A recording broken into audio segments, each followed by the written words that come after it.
All right. So we go to insurance courses. Now, some people, I don't know why it locked me out. Let me try logging in again.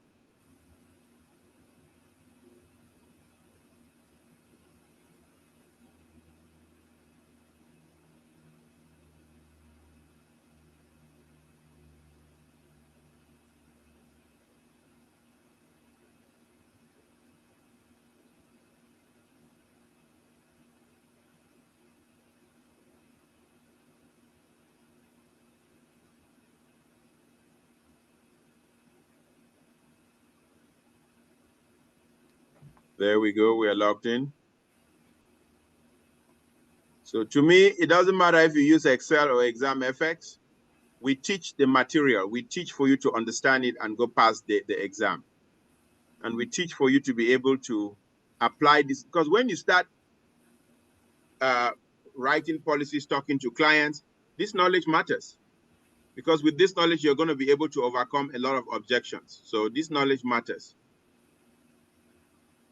Last class, I think we did, I think we went right on until chapter, let me see how far we went. We went right on to chapter 7. So today we are going to do chapter 8 and 9. We're going to do chapter 8 and 9. And we're going to do chapter 8, social insurance, and we're going to do chapter 9, other health insurance concepts. So we're going to do chapter 8 and chapter 9. What I usually do is I focus on reading the chapter recaps and I speak from there. And then we go through the past question. I believe if you read the chapter recaps, it gives you a fair understanding of the material. And then when you go through the questions, it tests your knowledge. And again, the questions are great because when you answer them, if you get it right, it gives you an explanation of why it's right. If you don't get it right, it still gives you an explanation of why it's wrong and why and what the right explanation is. So we're gonna go into social insurance.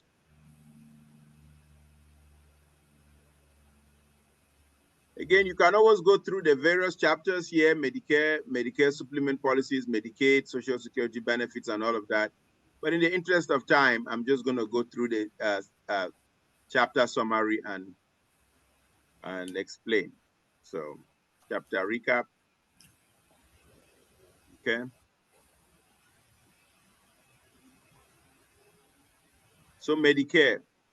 When you Can see you Medicare, enlarge, please? you want me to enlarge it? Yes, sir. All right. Is that better? Look, it's too tiny today. Okay. I think you should export, right? The top thing to your right, top corner. Maybe I did. Not this one. It's still. You might want to expand it on your own local screen as well. Yeah, I see. It doesn't allow me. Okay. Because if I expand it anymore, it's going to go beyond the page. Okay, Yeah. I got it. It does. Okay, thank you. All right. So Medicare. When you hear Medicare, they test a lot of questions regarding Medicare. The first thing you have to know is that to qualify for Medicare, you have to be 65 and older. In a preponderance of the cases, you have to be 65 and older. You can also qualify for Medicare if you are entitled to Social Security disability income. And you must have been receiving those benefits for 2 years. So Social Security disability income. You must be qualified for that to be able to qualify for Medicare. Or you must have permanent kidney failure. So you must have if you have permanent kidney failure, you qualify for Medicare. You also need to understand that Medicare is a federal program. Medicare is a federal program. And they will test Medicare against Medicaid. You have to understand that Medicaid is a state-based program and Medicare is a federal program. There are 4 parts of Medicare. Read it, understand it. Part A basically covers hospital insurance and is financed through payroll tax, which is called FICA. You hardly see them test about FICA, but just know that generally, that it covers hospital insurance. Part B, Medicare insurance, is financed by the insureds and general revenue. So you pay a premium for being in Part B. Part C covers Medicare Advantage. Medicare Advantage. Somebody's joining. Let me admit them. Medicare Advantage. And allows for the receipt of healthcare services through available provider organizations such as PPO and HMO. Part C covers Medicare Advantage. Part D covers prescription drug coverage. Prescription drug coverage. Pay attention to the attributes of enrollment for Medicare. The attributes of enrollment. Pay attention. Pay attention. It's a 3-month enrollment period. Usually, it starts from January 1st to March 31st. So it starts from January 1st. So pay attention to that, because most benefit plans at work, 401k plan, 403b, TSP, all of those, the enrollment period is sometime from November to mid-December or so, beginning of November. But for Medicare, from January 1st to March 31st, you know. So it's still open for enrollment if you qualify, or if you turn 65 sometime other than during those periods there. But you are also allowed to register for Medicare 3 months before you turn 65. So you have that flexibility to register for Medicare 3 months before you turn 65, you know. Now remember that if you're registered for Medicare, and you're working at a company where you have insurance coverage, health insurance coverage under that company, or your wife is working, or your spouse, can be a wife, can be a husband, is working in a company where you have health insurance coverage. When you have an incident, that insurance will kick in first, and then if something is not covered, then Medicare will kick in, you know. Medicare covers inpatient hospital care, skilled nursing facility care, home health care, and hospice care.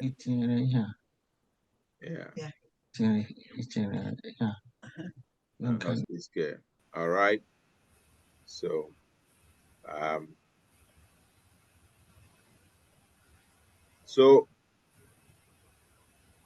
again, just remember these details. You might you'll surely get them in the exam. Remember, Medicare Part B is optional and offered to everyone who enrolls in Medicare Part A. So Medicare Part B is optional, but it's offered. If you register in Medicare Part A and you apply for Part B, you're covered.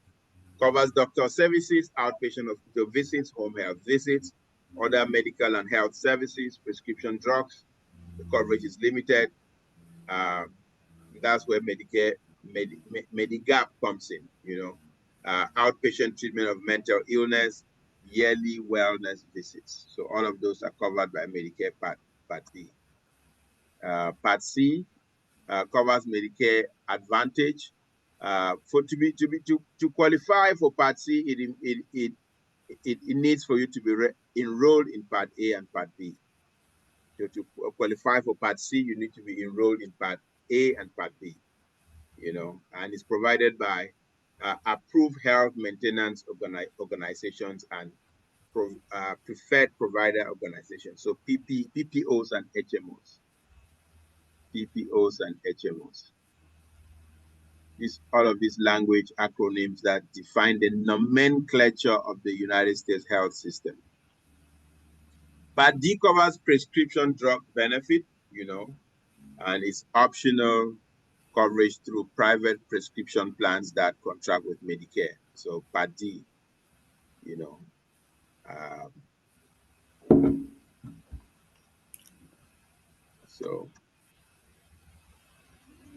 And this chapter is basically for those who are taking their health and life exam. But it's good to know, it's very good to know, and it's very good to have that health exam pass, because It will allow you to be able to add long-term care to policies. You know, without long-term care added to a policy, your policy is somewhat exposed. Somebody else can come rewrite that policy and add long-term care. Somebody can come review your policy and says, let me review your policy, review the policy. That some other agent, some other producer can come talk to your client. Your client says, I have a policy, says, let me review it. Let me see if you have everything that it needs. Reviews it and go, oh, you don't have long-term care. You don't have coverage. How did they write you a policy without long-term care? We can rewrite this policy, and then you lose your business. So we have Medicare supplement policies. The basics about it is that they are referred to as Medigap. So Medigap covers what Medicare does not cover. Medigap. Policies issued by private insurance companies to fill in the gaps in Medicare. So to fill in the gaps under Medicare. What does Medigap cover? The Plan A, core benefits such as co-insurance, co-payment, additional Part A hospital costs, hospice care, co-insurance, co-payment, Part B, co-insurance. A lot of cool things here. 3 pins of blood. I've seen a lot of questions about these 3 pins of blood. Seen a lot of questions about these 3 pins of blood too. So if you have Medicare and you need blood transfusion, the first 3 pins of blood are free. They are covered by Medicare, you know. So plans B, they cover the core benefits plus additional benefits. So you can go into the details of this chapter, find out what exactly those are. Medicaid. The key thing to remember and what gets often tested is the fact that Medicaid is a means-tested program. Medicaid is a means-tested program. So you have to be making below a certain income to qualify for Medicaid. Another thing to remember is that Medicaid is funded by both the federal government and by the state, but is managed by the state. It's managed by the state. And each state has its own cosmetics on the regulations that they manage Medicaid. But it's a federal funded program funded by both the federal government and the states, but is managed primarily by the state. Medicaid. Social Security benefits. The real description for social security benefit, the real name is Old Age Survivors and Disability Insurance. That's the real name for Social Security. Old Age Survivors and Disability Insurance. Provides disability income benefits. Remember, to qualify for disability incomes under Social Security, you must have fulfilled a certain number of credits. Full-time Social Security, again, as we've seen in previous chapters, is when you've worked fully for 10 years. 10 years of full work, it doesn't have to be continuous, just cumulative, Each 3 quarters is 1 credit. 4 quarters, which makes 1 year, is 4 credits. 10 years is 4 times 10, which is 40 credits. So to qualify under full Social Security, you must have worked for 10 good years.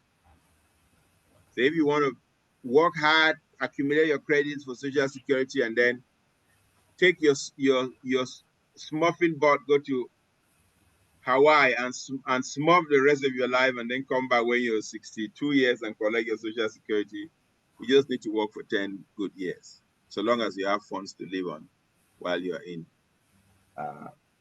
Hawaii. Social Security also provides disability income benefits. And again, like we said, the individual must meet proper insured status. And there's a waiting period. I think that waiting period is about 5 months for Social Security disability. Remember, the waiting period is about 5 months.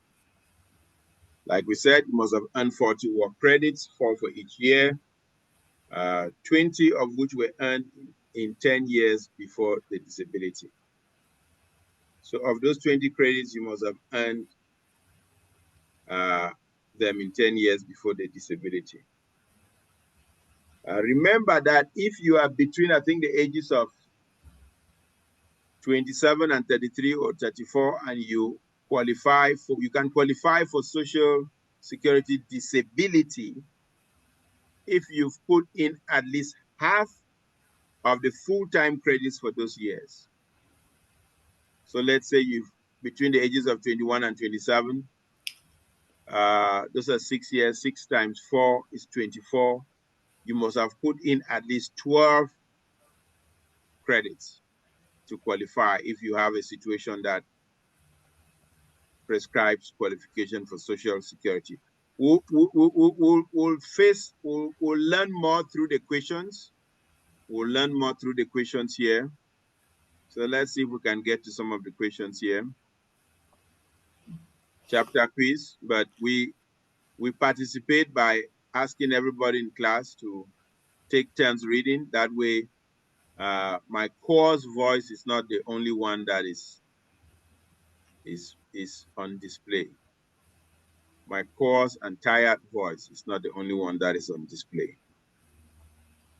So let's start with Lady Abongwe. Lady Abongwe, let's go ahead and read that question.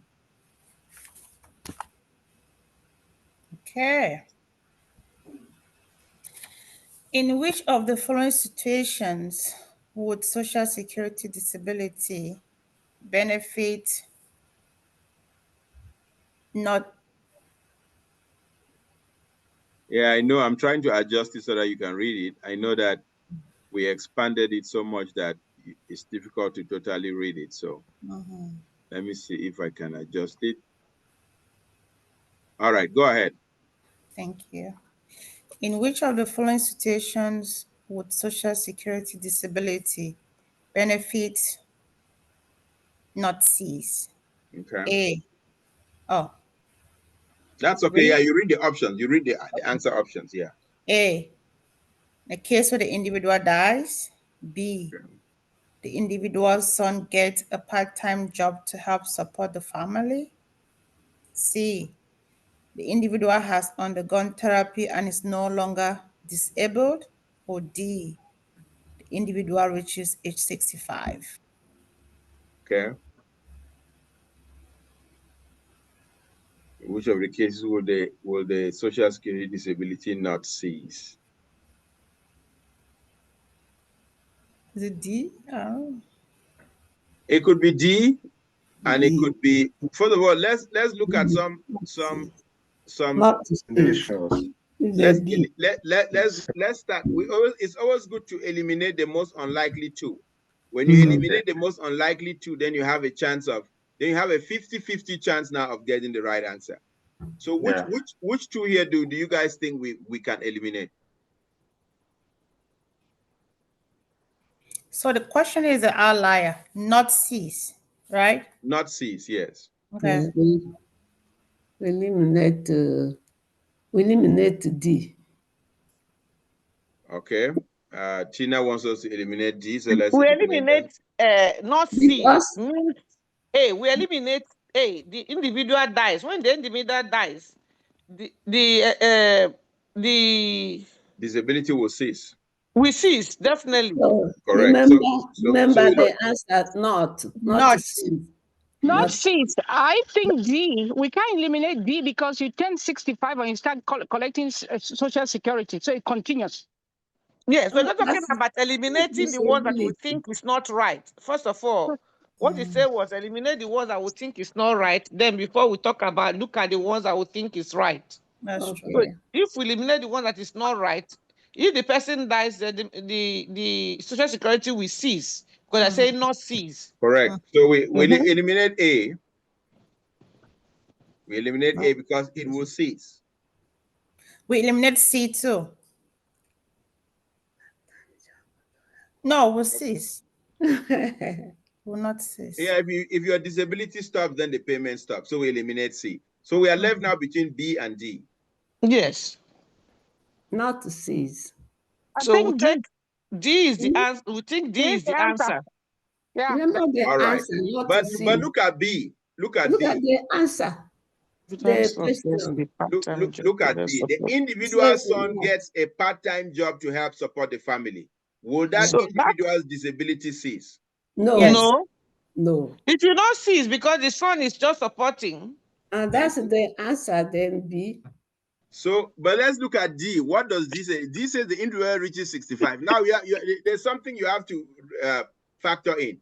When you reach 65, you have Medicare. Medicare, You yes. qualify for Medicare, and you are also receiving Social Security at that time. Yes. So we will find out if you can receive Social Security and have Medicare and still receive disability. This question is going to teach us that. Okay. So let's answer B and then B is the answer, yeah. It's either going to be collective success or collective failure. So let's find out. Let's see. And that's correct. Yes. That's correct. So B is the Yeah, answer. the say benefit is when an individual reaches 65 years, dies, and no longer disabled. Yeah. Yes.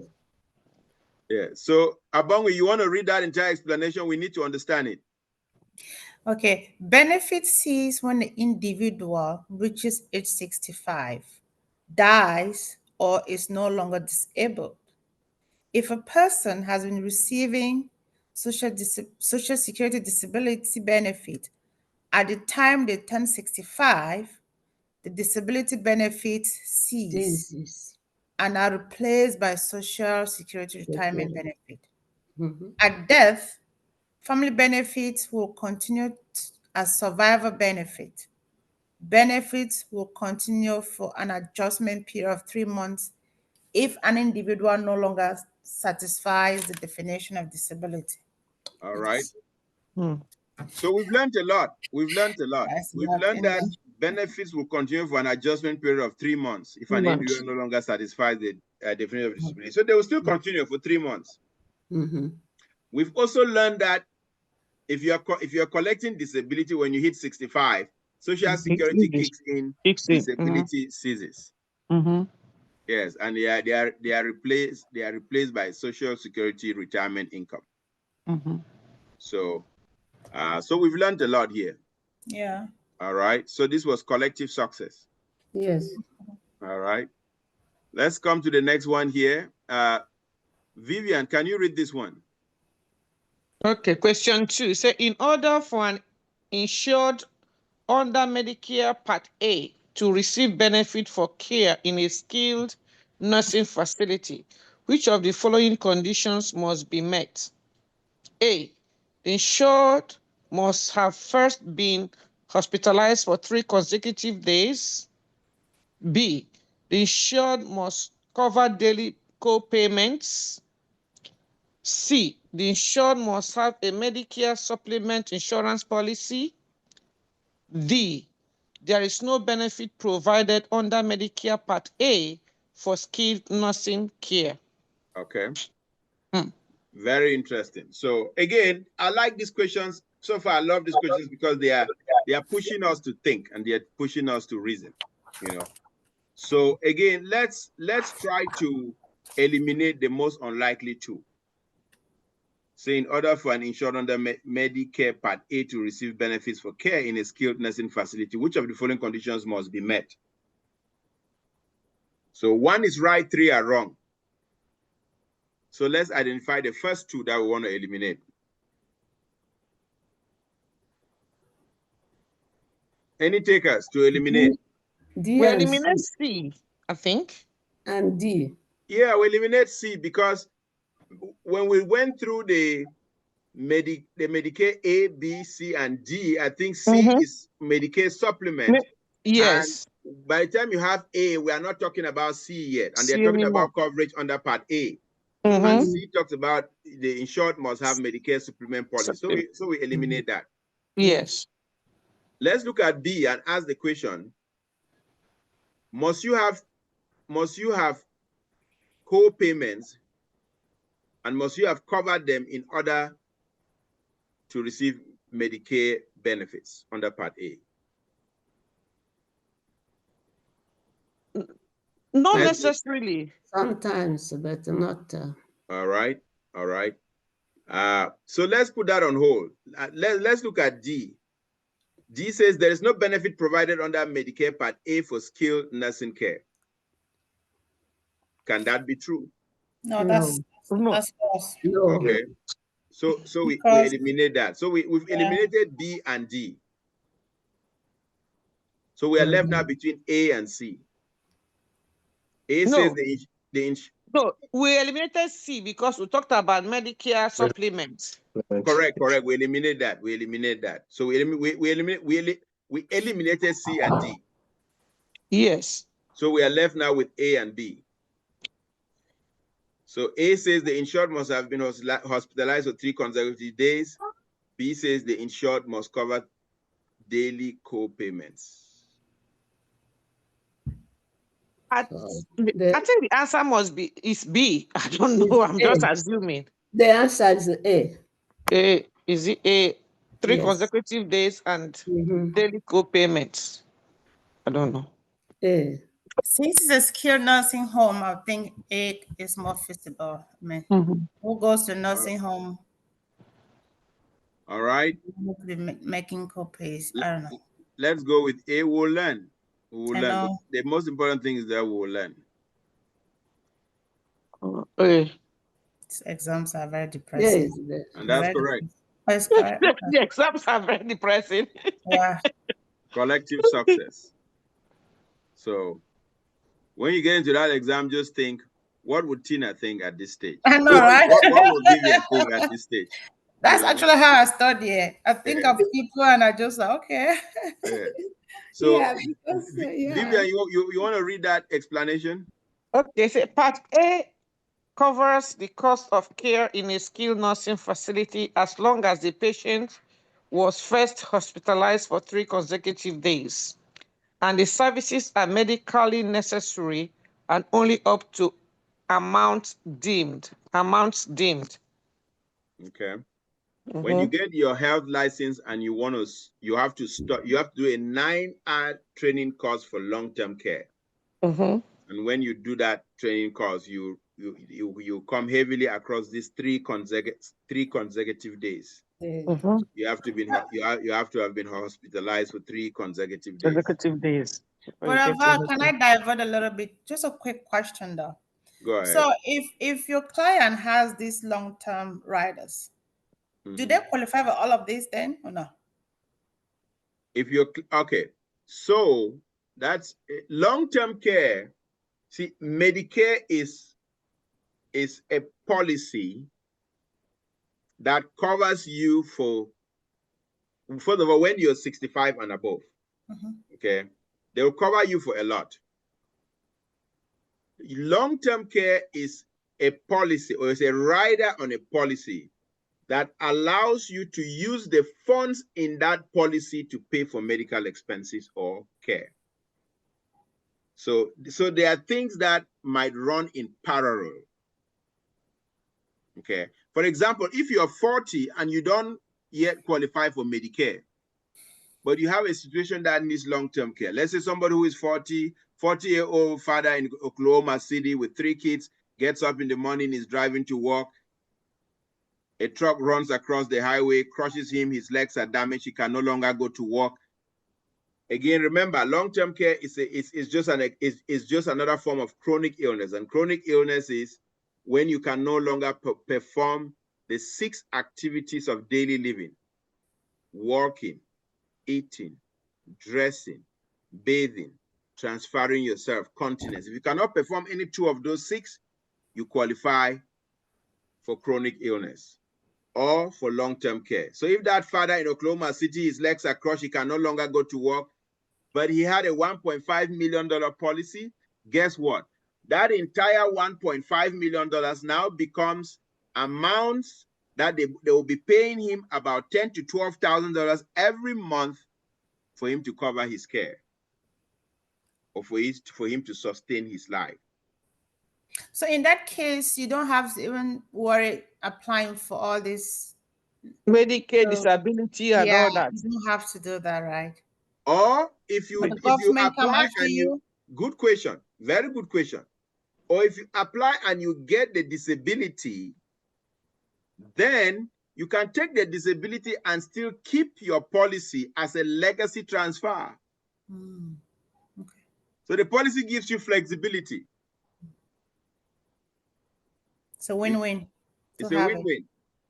Yes. Thank you. Or let's say, Well, Valley, yes. you have to remember that some of those things for you to qualify, they have to look at your personal income. Correct. Right? And that is why you might Your not want asset. to. Yes. And that's why you might not want to take the long-term care at that time, because it's seen as income. No, but aren't we protected from all of that though? That's why you have an IUL, right? It's protected. Your IUL is protected, but remember, you use the long-term care if you don't have funds. If you have funds to pay for your care, then you keep your IUL as a cash reserve. You can take money out of it. You can transfer it to your beneficiaries.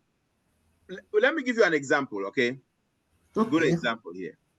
Let's say you have a policy, $1 million policy that you've been paying for 30 years. That policy has developed cash value, and that policy's cash value is continuing to pay for itself. So you're not making any premiums towards that policy anymore. All right? But at that point, you're not earning any money. You're earning, say, less than $20,000 a year. And you get into a health situation. So you qualify for Medicaid because it's means tested. Your IUL doesn't come into play. If you go take money out of your IUL, guess what? That money will come through your bank. What will the state do? They will see that money. It will affect your Medicaid. So, but Medicaid will pay for your entire health coverage and everything, and you just have to go pay a certain nominal amount to get your prescription drugs and all of that. Your IUL with all of those riders gives you a potent option. If you don't qualify with the benefits, you can still use the benefits in your IUL. But if you qualify with the benefits, just keep your IUL, be getting the cash out of it bit by bit, and then you can keep it as a legacy transfer. Do I make any sense? What is the IUL? Index Universal Life. Universal Life. That's what they call it. Okay. Index Universal Life. Mama, are you from Cameroon? I'm like, Nina me? is from Nigeria. Yes.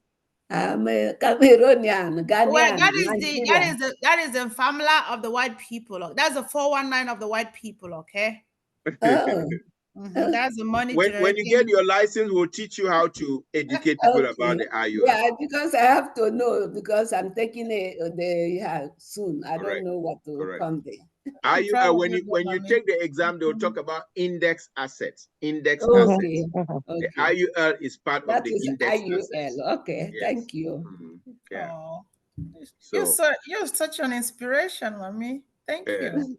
Did I answer your question, and are there any other ancillary questions?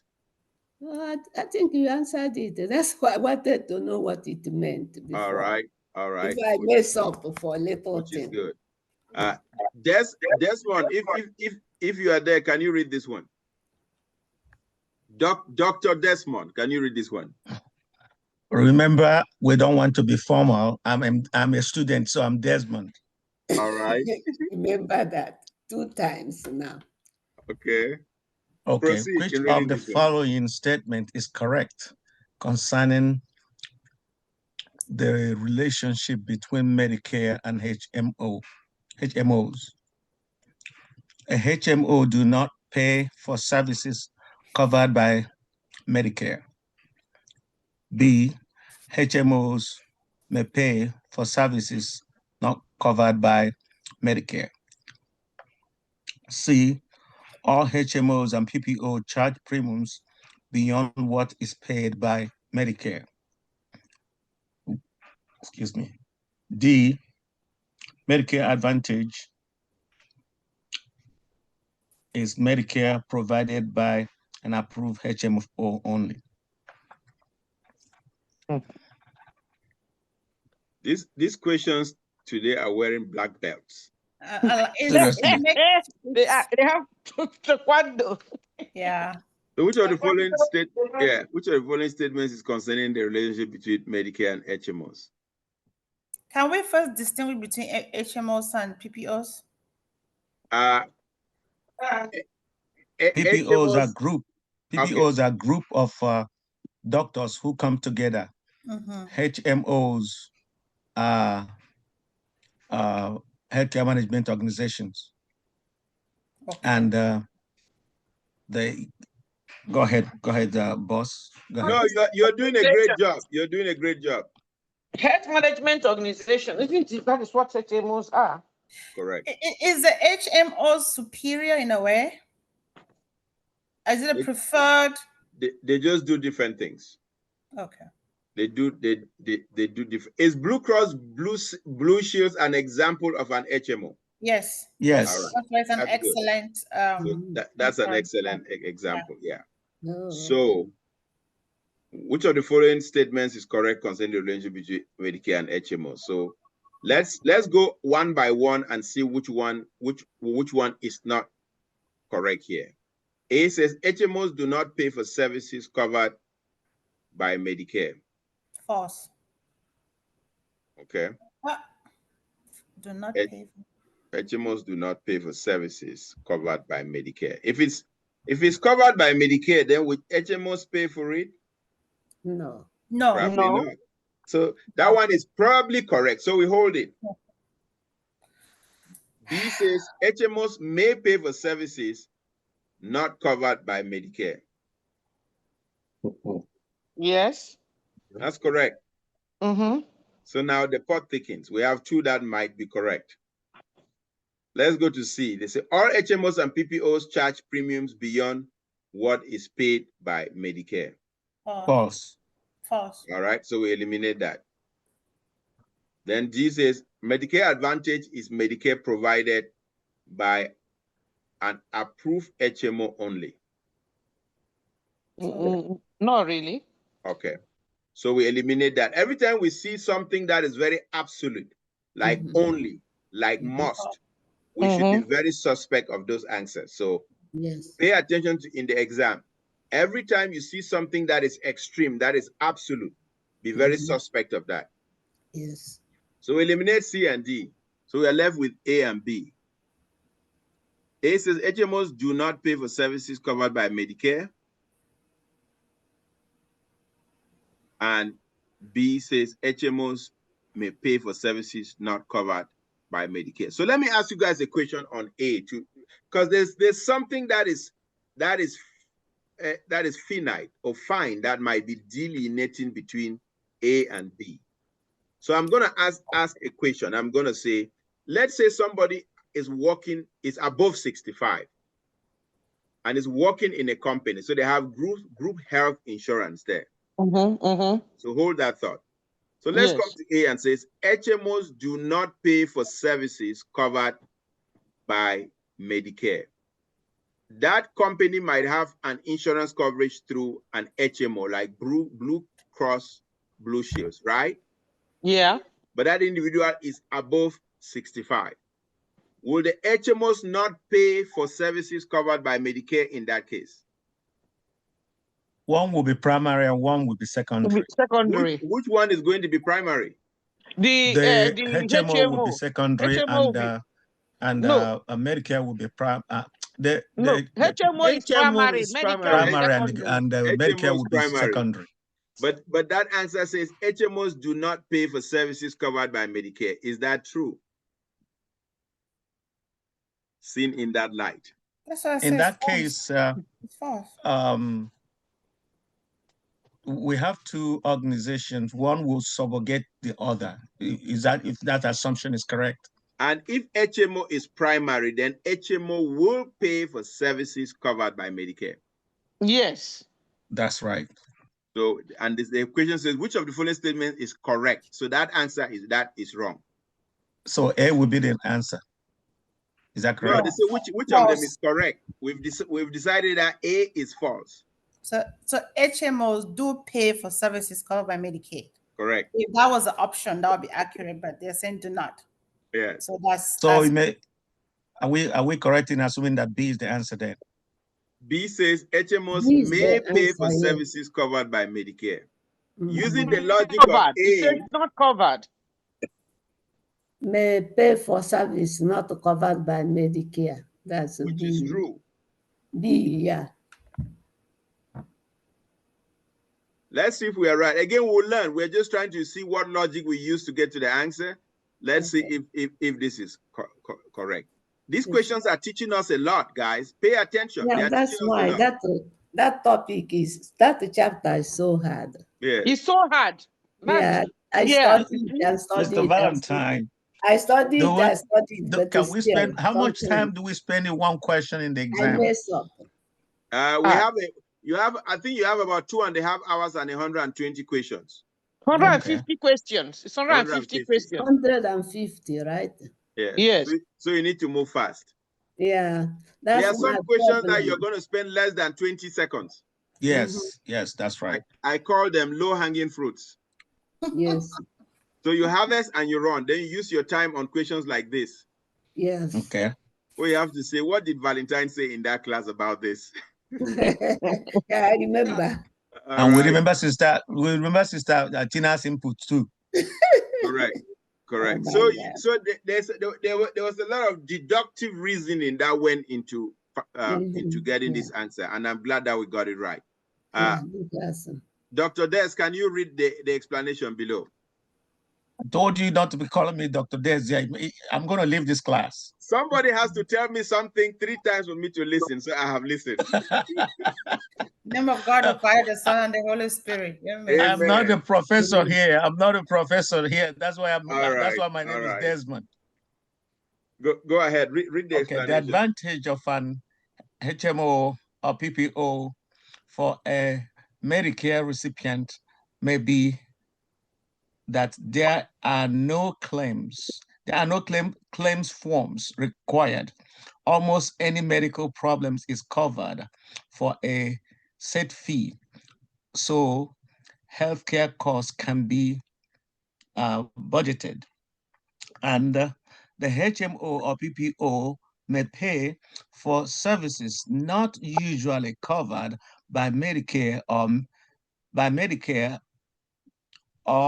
Medicare supplement policies, such as prescription, eye exam, hearing aid, or dental care. Okay. So everybody should take a minute just to read, especially that second part. Well, there's no second part, there's just one statement. Just read the entire statement again. This will teach you a lot. The benefit of HMO or PPO for Medicare subscription may be that there are no claim forms required. Once any medical problem is covered for a set fee, so healthcare costs can be budgeted. People may pay for service not usually Medicare, medical supplement, such as prescription. Yes. So what they're saying, so Valentine, what they're saying here is this: that even though that PPO will only be able to pay for those things that are not covered by Medicare, like the eyeglasses, the prescription, and the dental care. Is that what they're saying? No, that's not what they are saying. What they are saying is when you have insurance under an HMO and a PPO. Remember, we already said that they are you are the one who said it, that they are primary. Yes. If they are primary, it means they will kick in. They will cover what they need to cover. Only if they cannot cover something that and Medicare can cover it, will what Desmond talked about, subrogation. Will that subrogation now kick in, and then they will cover what the HMO and the PPO did not cover? Okay. But something that is very pertinent for us to pay attention to here is that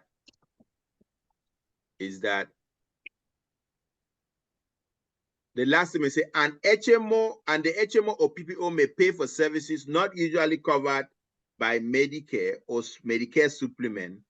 Pay attention to those services that are not usually covered by Medicare or Medicare supplement policies.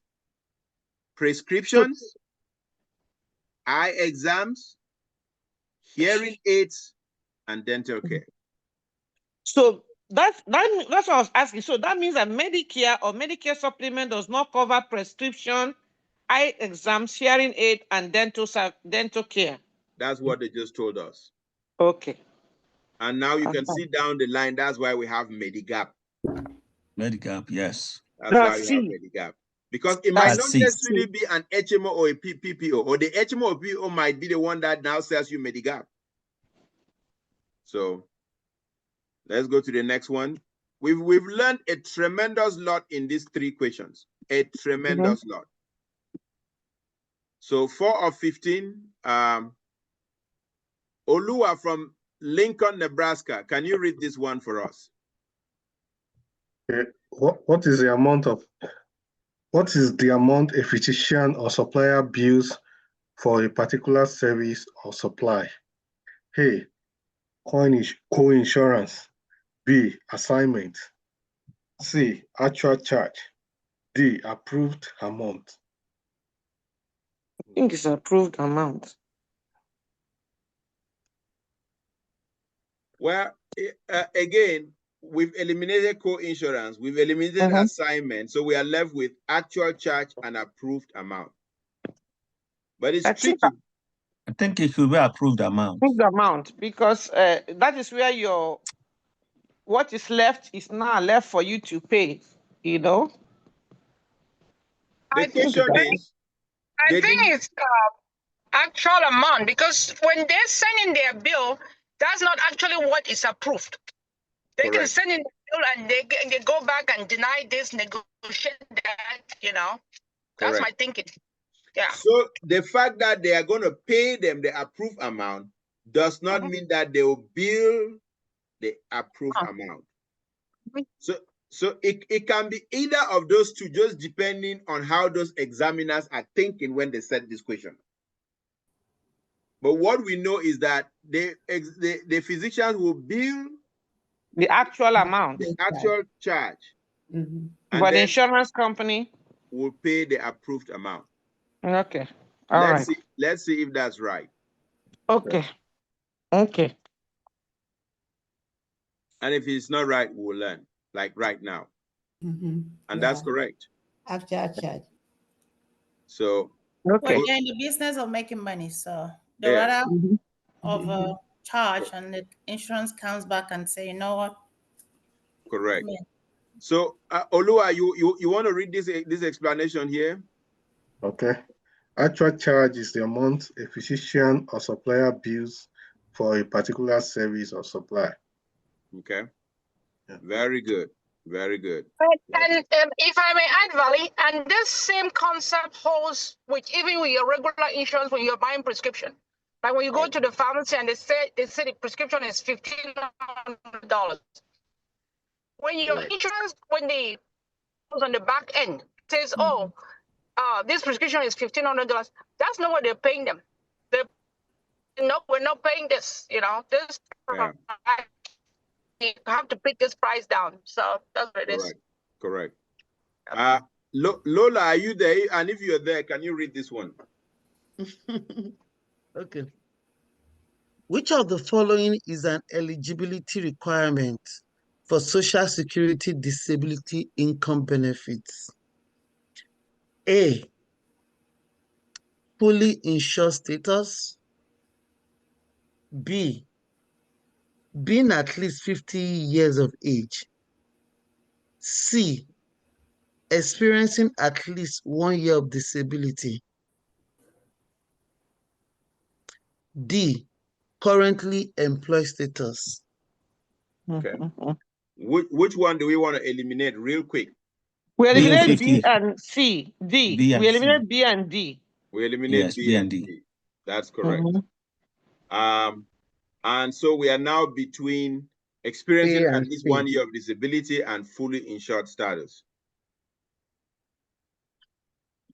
Which one do we think is the answer? C. C, I think. Experiencing at least 1 year of disability? I think fully insured. When you're fully, I don't know. Remember, what is the waiting period for Social Security disability? 5 months. 5 months. But we know you must attain fully insured status. Yes. To be eligible. What does that mean? Fully insured status. What does that mean? Fully insured status means you must have earned 40 credits. Okay. Under social, you must be fully qualified for Social Security to be able to get Social Security disability. And what I explained is each year, if you work full time for each year, you get 4 credits. So you need to have worked for 10 years, which equals to 40 credits to qualify for Social Security disability income. Well, let me not get confused here.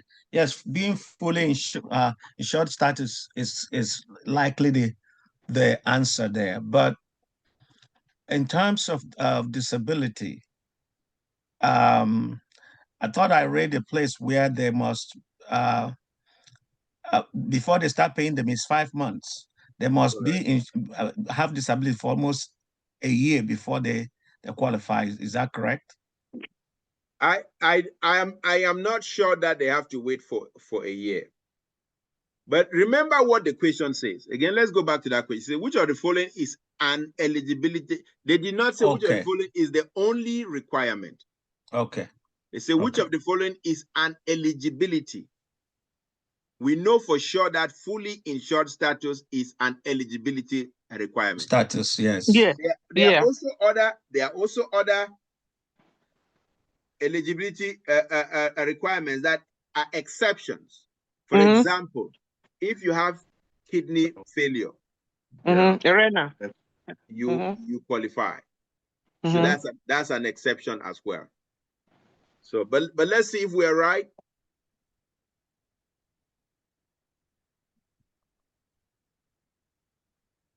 And that's correct. So, no, it's Lola. Lola, can you read this one for us? Okay, it states that Social Security disability benefits are available only if the worker is fully insured. Benefits are provided only after a 5 months waiting period. This is consistent with what's your explanation. All right, which is good, which is good. We're learning.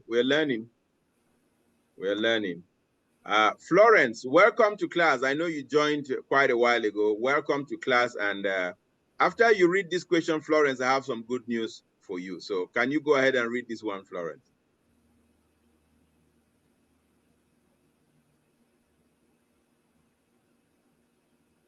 Florence, are you there? If Florence is not there, it's Elizabeth there. Elizabeth, can you go ahead and read this one? I'm here. Which of the following statement is incorrect concerning Medicare Part B coverage? Okay. So the statement is incorrect. A, Part B coverage is provided free for charge when an individual turns age 65. Okay. B, it is a voluntary program designed to provide supplementary medical insurance to cover physician service, medical service, and supplies not covered under Part A. C, participants under Part B are responsible for an annual deductible. And D, Part B will pay 80% of covered expenses subject to Medicare. That's not true. Subject to Medicare standards for reasonable charges. So Part B. Oh, okay. So, yes. That's correct. All right. That's standard charge. Okay. No. Let's go to the question. The question is, which of the following statements is incorrect concerning Medicare Part B? I think C and D are correct. D is correct and C is equally correct. It's A now that I don't know if it's when you turn 65, it's not free. That's not true. Part B is not free. It's not free. So A is the wrong answer. That's the wrong answer. That should be our answer. That's the incorrect one. Okay. It's not free of charge because they have deductibles that they have to pay out of pocket. All right. So yes. Which of the following statements is incorrect? So 3 are correct and 1 is incorrect. So A is incorrect. Correct. Yes. Incorrect. Okay. Let's go for that.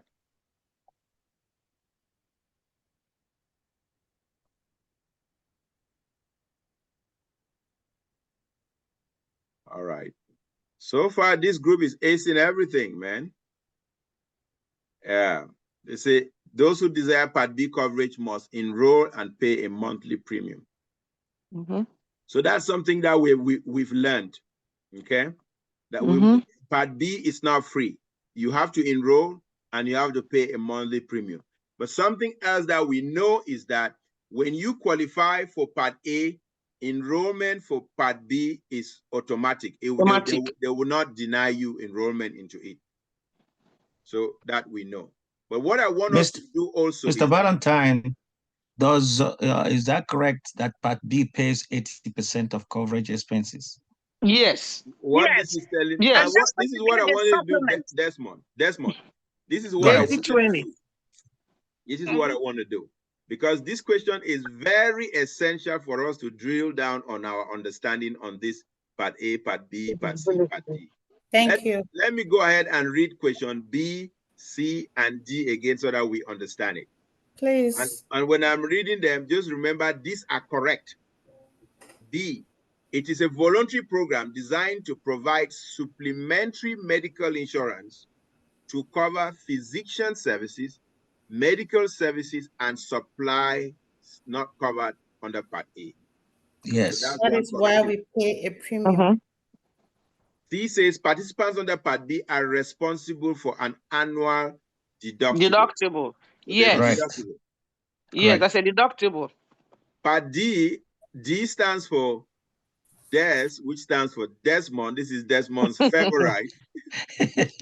Part B will pay 80% of covered expenses subject to Medicare standards for reasonable charges.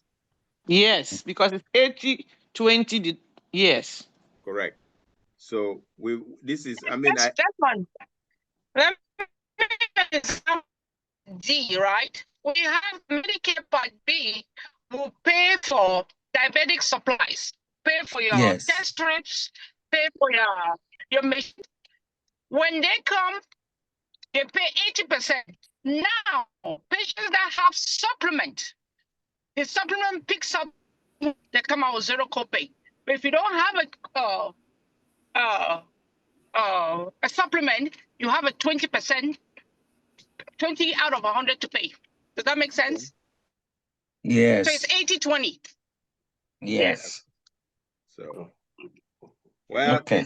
It's always nice to have a class with people in it buzzing with knowledge, you know. I hate this Jerry question. is good with that because she works in that line, so she knows it very well. I always have them wrong in that exam. I took this exam before. Oh boy, I don't know why, but I always mess it up. But with these questions we are answering, I'll put this video. That's Florence. That was your good news. I've succeeded in loading the videos, and now you can go and watch them. I'll send the link out. Okay. Thank you, Jesus. This video is going to be out there also, and you can watch it. You know. Please. So is it gonna be on YouTube or what? Or... It's gonna be on YouTube. I have created a YouTube account, paid a fee for the monthly subscription just because of you, Florence. Thank you. Wow. Taking time to load the videos there. You know, thank you, SMD. Thank you, sir. The only thing I want is that when you write that first big policy, send me just 1%. That's all I want. It's all good. It's all good. Let's get it. Is this Nibali? Is this going into the video? Yeah. Of course. We're going to edit it. Yeah. Let me pass first, then you see. All right. So question 7 of 15. Elizabeth, can you read this one?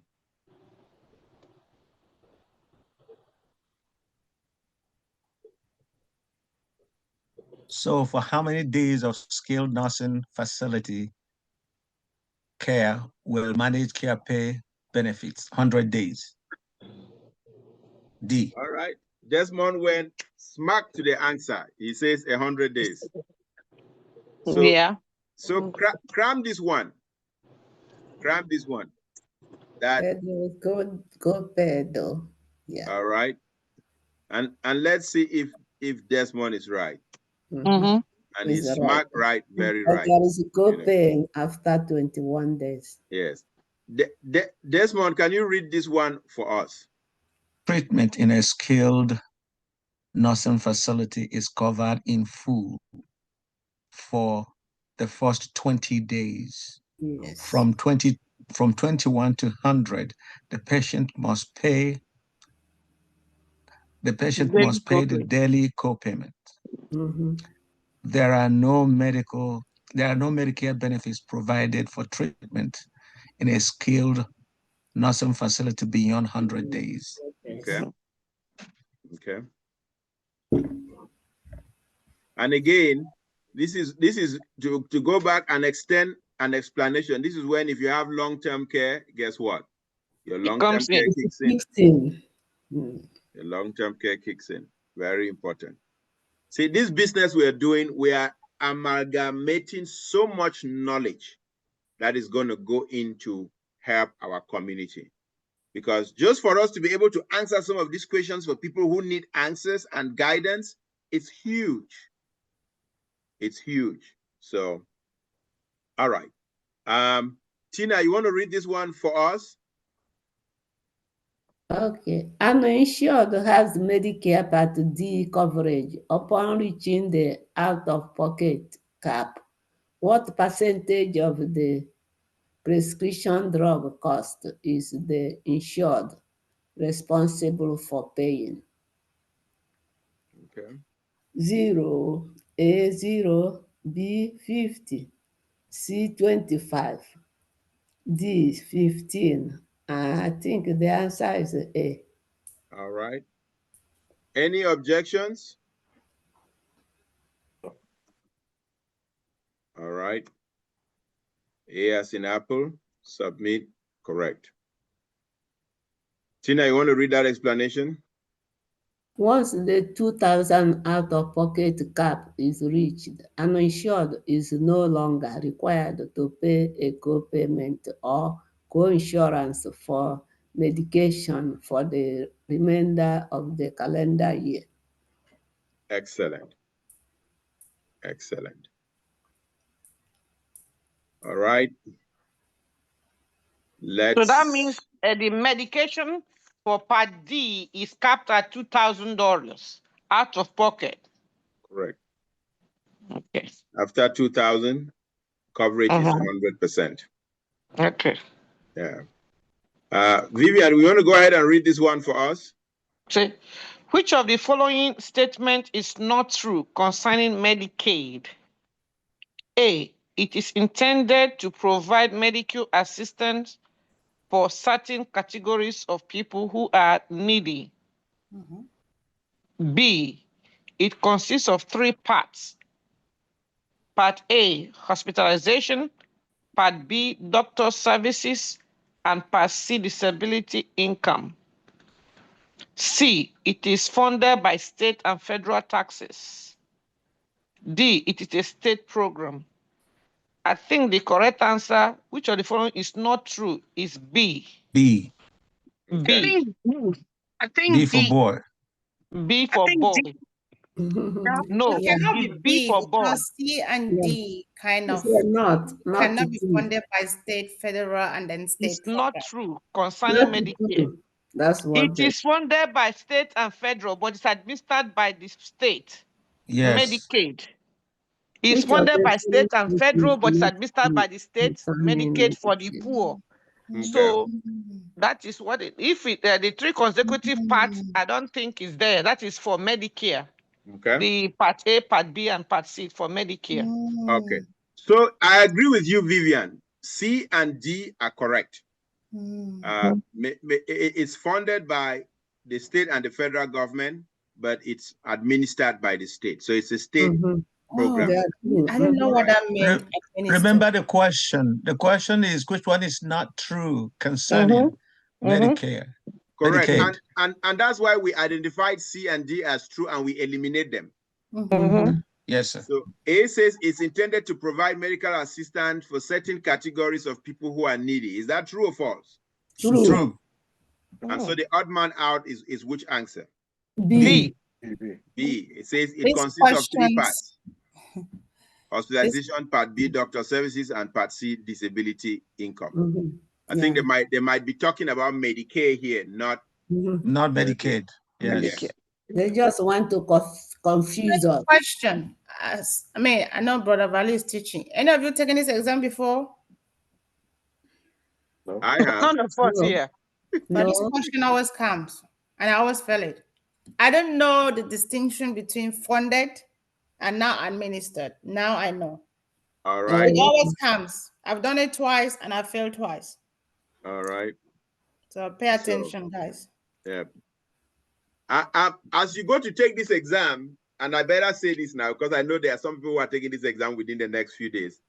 Let me give you guys some tricks, okay? Some loose tricks. Let me tell you guys something before. When I registered for this business, I know this is in the video, but that's okay. It's a story that I registered for this business January of 2020 when COVID was coming. So I was moving from my previous house, which was a condo, to my home, which I had just bought. And I was fixing the old place and getting it ready to rent it out. So I did not have time to sit down and study to take the exam. So my ex calls me one day. This was in March. I think March or beginning of April. She calls me. She says, "Are you ready to go take your exam?" And I said, "What are you talking about? Which exam are you talking about?" She says, "You have your insurance exam that is due tomorrow." I said, "As I have paint in my house, I'm painting walls. I haven't studied. I'm not ready. Can you move it forward?" She says, "You need 48 hours to move the exam. There's no way we can move it. So just go take it tomorrow for practice."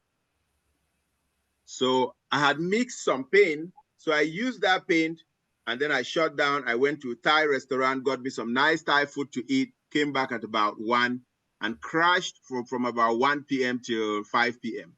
Then I got up and studied just about 40% of the key facts. Then I, till 11, slept, got up at 7 a.m. 7:30, I was driving to the exam. My ex calls me and goes, "Are you ready to go take that?" I said, "I'm already driving. I'm heading there."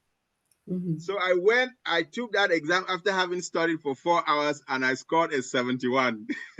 Oh, wow. You passed. So He's an attorney. But again, you just said something there, which is, it's not fair for me to give that example because I had just taken the bar about 2 to 3 months prior. So when you take the bar, you learn so much that just from reading the question, you can decipher the answers. And from studying for the bar, there are some tricks that I want to give you guys. One, most answers are always testing a rule. Okay? Most answers are always testing a rule. So the answer that is closest to a rule is most likely the answer. That might not be very clear, but remember, insurance is about rules and regulations. That's one trick to go past this exam. Number 2 trick, when you are trying to find the right answer, okay, if the explanation is telling you the right answer, the shorter answer is more like, if you are now stuck between 2 answers, the shorter answer is always more likely the right answer than the longer answer. Why is that? Because examiners have to throw in a little loop-de-loops to confuse you. They have to throw in a few twists and turns to confuse you. So if you've already eliminated 2 and you're between 2 and one of them is much longer, that much longer one is most likely not the answer. And that is if you don't, between the 2 of them, you cannot tell. Go for the shorter answer. Number 3, psychologically, examiners always have a default of having a higher likelihood to put the answer as B. So again, if you are stuck between 2 answers, or you get to a question and you say, "I don't know what the answer is, I don't know tails from hearts," and you just want to pick one answer and move to the next, go for B. So those are 3 tips. All right. So let's read this one. Oh, this one. Let's answer this one before we go to the next one. Submit, and that's correct. They say Medicare is a state-funded program funded by the state and federal taxes that provide Medicare for the needy. Parts A and C are part of Medicare, which is just like what we said. Very easy. That answer B was talking about Medicare, not Medicaid. So let's go to the next question here. Olua, you want to read this one for us? Okay. D is the answer. What is another name for social security benefits? So sad. Disability and long-term care insurance, medical benefits, survivor benefit, old age survivor, and disability insurance. Okay. Is B. So this is what I call a low-lying fruit. You see the question, you just go straight to the answer and you move on. D, yes, and Is D. Is All right. D. Old age. Yes, sir. Yes, one thing like That's Oh correct. sad. Oh sad. Yes. Oh right. sad. D is the answer. Let's go to the next one. Geraldine, are you ready to read this one? Geraldine, are you in a position to read? If not, Abongwi, can you read? Yes, sir. Following an injury, a policy owner covered under Medicare Part A and B was treated by her physician on an outpatient basis. How much of her doctor's bill would be required to pay out of pocket? A, 80% of covered charges above the deductible. B, 20% of covered charges above the deductible. C, all reasonable charges above the deductible according to Medicare standards. Or D, a per office visit deductible. Okay. So which ones do we want to eliminate here? There are some quick eliminations. D. We eliminate D and we eliminate C. C. All right. So we Because eliminate. Continue. Okay, so eliminate D and C. I would not be so quick. I will eliminate C. Olua, would you eliminate C? No. Yeah, because on Medicare Part B allows 20%, it's 80-20. 80-20. And there's deductible on it. So that's why I pick B as the answer. Yeah, me too. I pick B. B is the answer, yes. Okay. B, yes, the boy. I'm going to learn something here. Okay, let's see. And happily so. Maybe we fail it. I don't know. Maybe. We are correct. You're very right. Yeah. You're very right. Very right. After the deductible Part B will pay 80% of covered charges subject to Medicare standards for reasonable charges. Yes. Yeah. You know, that reasonability would have confused somebody in choosing the wrong one. Correct. Exactly. Correct. Yeah. Correct. All right. Des, can you read this one? Sure. Can you bring it down a little bit so I can see it all? Yes. An insured is covered under a Medicare policy that decides a list of network healthcare providers that the insured must use to receive coverage. In exchange for this limitation, the insured is covered a lower premium. Which type of Medicare policy does the insured own? A, Medicare Advantage. B, Medicare Part A. C, Medicare Select. D, Medicare Supplement. They hit it hard every time. I think the answer is D, because D, Medicare Select, gives you a lower premium. Because I've come across this question before in my practice exams. I think it's C that is the answer. Because it gives you a lower premium and gives you Select.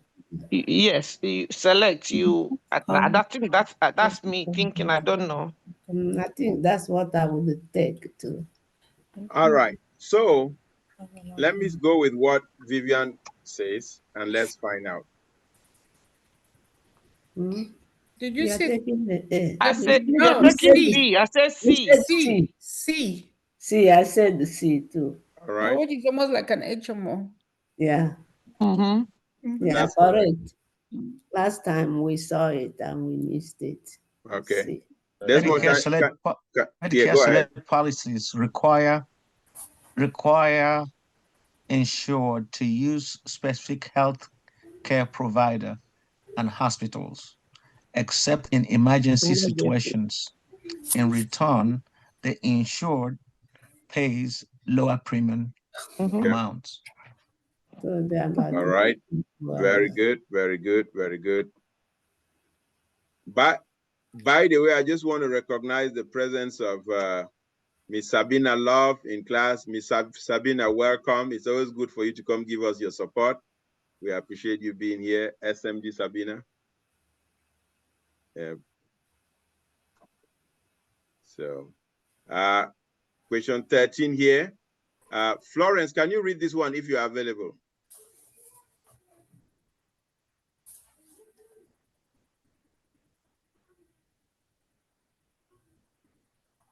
Somebody Florence, is taking there? them. If Florence is not there, it's Lola. Lola, can you read this one? Okay, the part of Medicare that helps pay for inpatient hospital care, inpatient care in a skilled nursing facility, home health care, and hospice care is known as A, Part D, B, Part A, C, Part C, and D, Part B.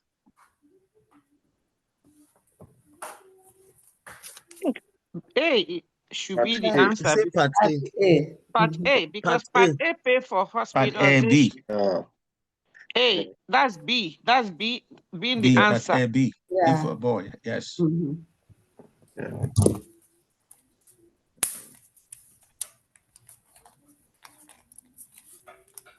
That's what we read before, that they pay and it's 90 days or 100 days. The first 20 and 21 days from there. I think that's the answer. It's just bringing it to confuse people. We got Exactly.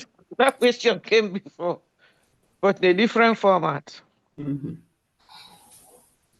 Always want to confuse us. We got it.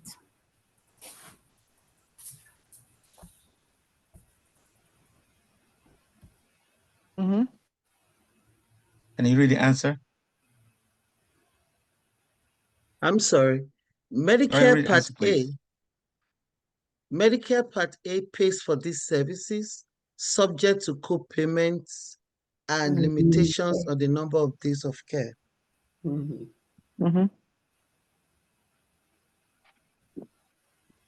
Thank you.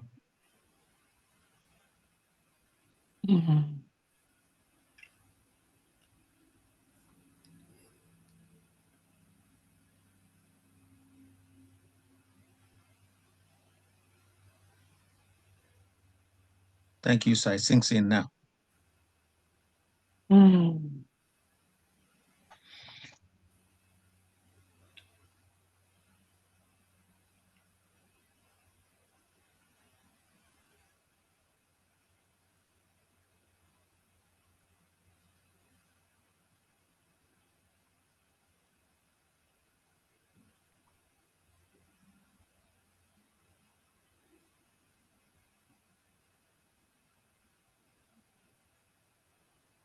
On this one. Oh my God. This You are people, muted, sir, so we can't hear you. Okay, no, I said Miss Karen. Can you read this one? Sorry. Miss Karen, are you there? Can you read this one? If not, Miss Geraldine, can you read this one? Okay, Medicare Part A will pay for up to how many days of inpatient psychiatric hospital care? A, 90 days, B, 100 days, C, 60 days, D, 190 days. Okay. Which answer do we think is the right answer here? D is the answer. D. 190 D days as for in psychiatric in hospital. Okay. D as in David. Yes, D as in Desmond. All right. Sorry, Des. All right, sis. All right. So let's see. Let's make sure we select that answer. Yes. And that's correct. Correct. See, can you read the explanation, Miss Karen? But it only pays for up to 190 days of inpatient psychiatric hospital care provided in a freestanding psychiatric hospital during the patient's lifetime. Okay. So they are basically saying if you're crazy, we'll only take you for so long. 490 days. And after that, you're After your own. that, you're on your own. That's Yeah. not good. Yes. That's not good. Yeah. So question 15 here. Question 15 here. Miss Geraldine, can you read this one?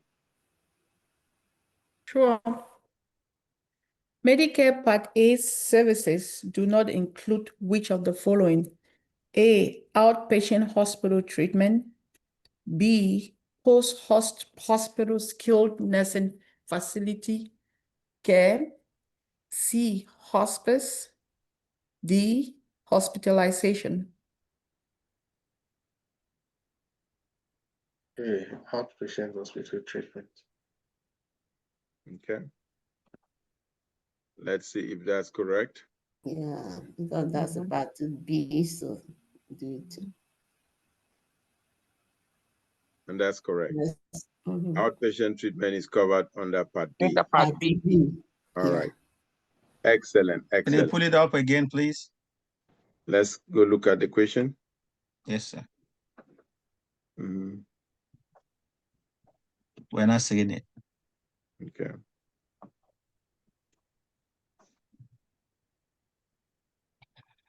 Okay. All right. So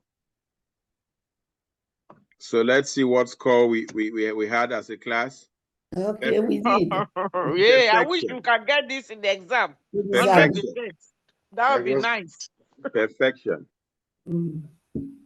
Perfection. That's good. That is good. That is very good. Let's see which chapters we have next coming.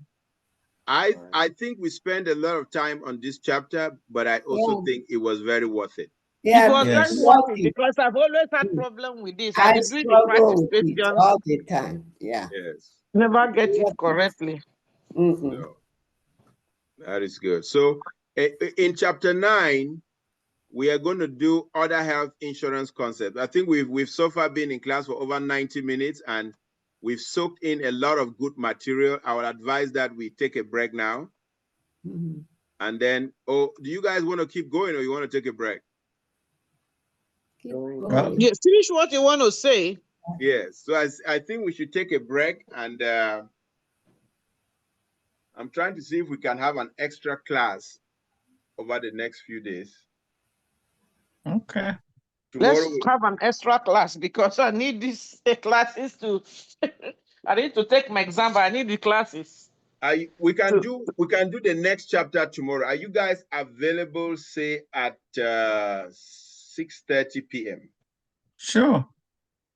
Which is That's 6:30 p.m. Central. 6:30 p.m. Central will be 7:30 p.m. Eastern, and it will be 4:30 p.m. Pacific time. Yeah, it will be 4:30. Okay. I will be able to move it like 30 minutes ahead. Is that possible? I don't want to inconvenience the class, but I'm just instead of wondering. 6:30, make it 7 p.m. Yes. All right. So it's a deal. I won't even be. Can't we do it another day? I won't be available by 7:30 p.m. I like to be in this class. By 7 p.m. I was going to be busy. Okay. Maybe you can watch the video. Saturday. Yeah, you can watch video. You can watch the video. Saturdays will not work for me. Yeah. I will. I'll record it and I'll post it. Okay.